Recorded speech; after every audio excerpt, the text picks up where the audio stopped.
A very good morning to you. Welcome to the West Ham Voice on a Sunday morning. This is going to be a super fast video talking to you about the latest updates on transfers and some news about some of the signings that we have made, primarily in the academy, but important nonetheless. If you're new to the channel, please do become a subscriber. Costs you nothing to do so. It's free to subscribe. All my content is also free. There's a subscribe button down there. So it'd be great if you become a subscriber of the channel. If you like what you see and what you hear, if you're first time watching this channel, please do hit the like button as well. So a brief update, as I said. Let's deal with the signings first, because we've had a few young signings over the past few days. About a week or so ago, I mentioned the signing of two academy players, Lewis Brown and David Chiguada. Now, Lewis Brown has finally been confirmed by the club as a West Ham signing. If you remember, I mentioned that he's the son of former player Kenny Brown, and he was at the Arsenal Academy before joining West Ham. However, there's still no sign of any announcement on Chiguada yet. Look, despite Fabrizio Romano having taken a photo or putting a photo of Chiguada signing a contract for West Ham, it's still not been confirmed by the club, but I'm assured that that young player has signed as well. There have been several other signings from the academy. One of them is a prospect that's already with the club, but apparently we've beaten every other club to getting him to sign his first professional deal. But before I do that, let's mention Majid Balogun, who we've managed to lure from Man United. Or not quite. Apparently his scholarship was ended at Man U, and the 16-year-old striker was snapped up from their academy and to be signed by West Ham. He's considered to be a great raw talent with a lot of potential. Man United seem to have so many youngsters on their books that it feels that sometimes they let one or two of their gems slip through their fingers. And this is what we're hoping for with regards to this talented striker. Now, the player that we've managed to keep from the prying eyes of other clubs is Chinasa Nwosu. His future also is at West Ham after being courted by Man United, Man City, and Spurs. But apparently, Tim Steidten has played a key role in getting the 16-year-old Nwosu to stay with West Ham, and he's going to sign his first professional contract with the club. Now, I say he's going to sign because he won't be able to sign his contract until he's 17. He's only just turned 16. He's a central midfielder who can also play defensive midfield. And despite only turning 16 in June, he's already made 12 appearances for the under-18s last season. So, well, we're glad that we persuaded him to stay at West Ham United. Another raw talent, very highly thought of. Next up is 17-year-old Tyrone Akpata, who also signed his first professional contract with West Ham. The 17-year-old midfielder has long been a key component of the Hammers youth setup and was part of the under-18 side that claimed the under-18s Premier League South and was in the FA Youth Cup double in 22-23 season. Akpata has worn the captain's armband during last season's FA Youth Cup campaign, and in all competitions he netted 3 goals in 26 appearances. So well done to him as well. This kind of proves Tim Steidten is now fully in charge of all footballing matters at West Ham United. He's not only looking to buy younger players to come into the first team squad, but also looking at ways to ensure that we get some of the brightest young talent and brightest young prospects in the academy as well. Right, what about some senior signings? Well, Jhon Duran is likely to be a West Ham player next week. There are 2 activities happening at West Ham. Well, actually 3 activities happening at Aston Villa, which strongly suggests that Duran is West Ham bound. The first is their strong interest in signing Amadou Onana for around about £50 million from Everton, meaning that they're going to have to kind of balance their books if they don't want to be caught out again, as they almost were at the end of last season. The second is that they're likely to trigger their buyback clause for Hull's Jadon Philogene, as well as looking the third to sign or welcoming back, should I say, Cameron Archer from Sheffield United. Now, with regards to Philogene, I didn't know that they had a buyback clause for this player, and it looks like they're about to trigger that and bring him back to Aston Villa.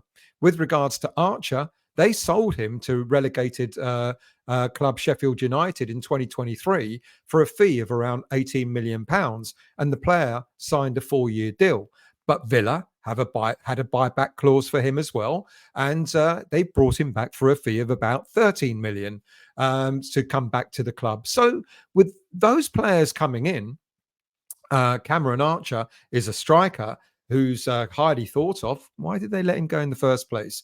It's believed that Archer and Philogene will fill the boots that Jhon Duran will vacate, and it looks as if Duran looks like to become our fourth summer signing of anytime soon. Next up, we're apparently back in for Steven Bergwijn of Ajax, former Spurs player, of course. Ajax are looking to raise further funds. Don't know what's going on there. Seem to be sending an awful lot of players. We were linked to Bergwijn last January, but Moyes decided that he didn't need any further reinforcements. That was despite allowing both Pablo Fornals and Said Benrahma to leave the club. Bergwijn has been as you may know, part of the Dutch squad at Euros 2024. He made 2 second-half appearances against Romania and Turkey. Last season for Ajax, he made 31 appearances, scoring 13 goals and 5 assists. And at 26, for a fee of 20, 21, 22 million pounds, he's probably still got an awful lot to offer. He wouldn't be the worst player to get to be signed by West Ham. Obviously, we need a player on that left side of attack. He's right-footed, but cuts in on the left side. We know we badly need a player in that position. Apparently, West Ham face competition from Saudi clubs. Well, you tell me which players are not being linked to Saudi clubs of late.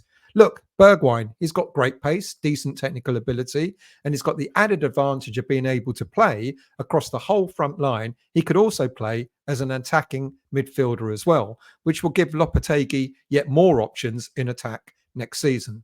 My view on this, I think it's probable that we will sign Bergwijn. I think there is mileage to this story. Bergwijn, as I said, was heavily linked back in January. Steiden has got a very good relationship with Ajax. Bergwijn's the right age, the right caliber of player that we need. And now that the Euros are over for the Netherlands, there's nothing really to stop this still happening. So I think this is another one that's very, very plausible and likely to happen. Next up is a defender that we've been linked to over the past few days. Red Bull Salzburg central defender Umar Salih is said to have grown a little bit despondent at the Austrian club and is apparently seeking a new challenge. Why he's grown despondent, I don't know. The reports don't say. It cannot be for the position that Salzburg finished in, as they've qualified for the group stages, for the qualification stages, of the Champions League next season. 24-year-old Sule signed from Lyon back in 2020 and is in the final year of his contract. He's valued at around about 10 million euros. My mistake there. I put in 18 million pounds. I didn't update that particular slide, so I apologize for that. He's represented France at under 20 level and still has an option to represent either France or the Central African Republic at international level. He's a bit of an old-fashioned, no-nonsense type of central defender. He relies on his physical presence, but he's very composed. There are apparently other clubs interested. But my view on this, to be quite honest with you, is I'm not so sure on this one that we're really seriously interested in, to be honest with you. He will certainly move on, given that he's in the last year of his contract at Salzburg, but I'm not quite sure it will be to West Ham. Sticking with central defenders, we are, of course, still rumoured to be interested in Jean-Claire Todibo. Now, look, we made a bid of £30 million. It was knocked back, and suggesting now that Nice are looking at near sort of 38, £40 million for the centre-back. I'm not so sure that West Ham United will go that high with a bid that high. But I did suggest the other day that I believe the interest is high in him, but we are unlikely to go any further than an offer of about £35 million. Will Nice accept that? I don't know. My opinion on this is, look, I think we are, we might actually be priced out of the market for him. Apparently, Juventus are interested, but Juventus don't have that sort of money, and Nice may come a little bit unstuck, where they might get to the point where they're asking for so much money for him, he may end up staying there. Do I think it's possible? I think it is. But of course, it all depends on what happens with some of our central defenders. And there's quite an interesting update on Naif Ghad. Given that the post that he put on social media the other day, on Saturday, I think it was, where he said something like back to work and he put a Hammers sign next to it. Could this mean that Ghad is actually now keen to stay at the club? New head coach Lopetegui most certainly has a very different style, a very different approach to that of David Moyes. And for all we know, he may have spoken to Ghad to convince him that he would be the type of central defender that he would like to have at the club.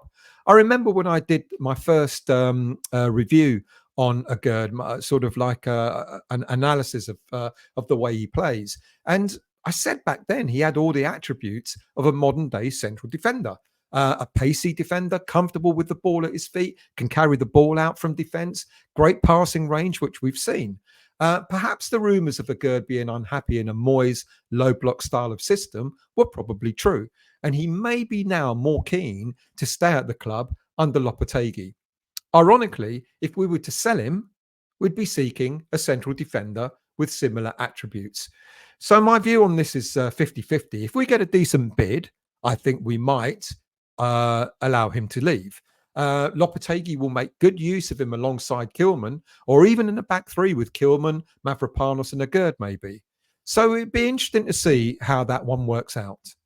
And finally, what of Flynn Downs and Kyle Walker-Peters? Well, Southampton manager Russell Martin talked to the press the other day about transfers, and he urged Southampton supporters to be patient, especially with the signing of Downs probably coming back to Southampton on a permanent basis.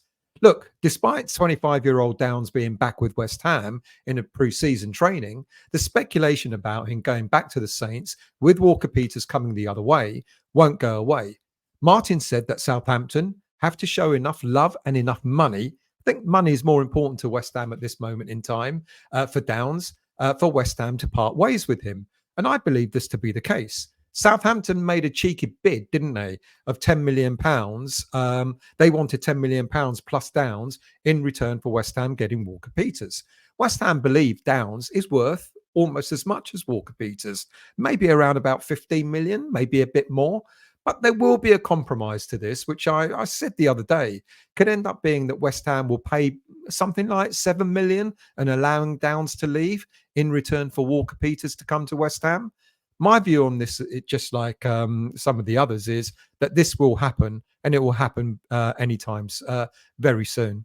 So watch out for these latest transfers to happen. There's going to be many, many more stories. I'm sure there are other stories that you've read that I haven't even covered yet. So do look out for those. And if also, I did a late live show last night on the whole issue with concession tickets. If you haven't watched that yet, after this show, please go and have a look at that, because I had a guest from Save Our Concessions, Alex, who set up the campaign, and he did a video. If you go and look at that video, let me bring up the banner so you can see where you can watch all this.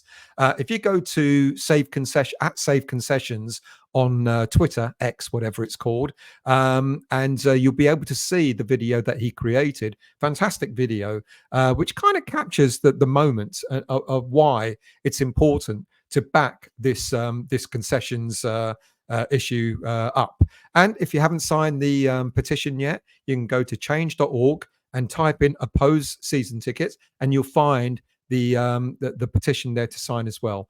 So if you haven't watched that video yet, please do watch that as well. Anyway, I'm off to the airport now. Thank you all for watching. I will look, if anything pops up while I'm away, I will do a short video. It won't be sort of fancy all this sort of stuff, but I'll do a short video on my phone if something really crops up during the week. Otherwise, I'll see you all very soon.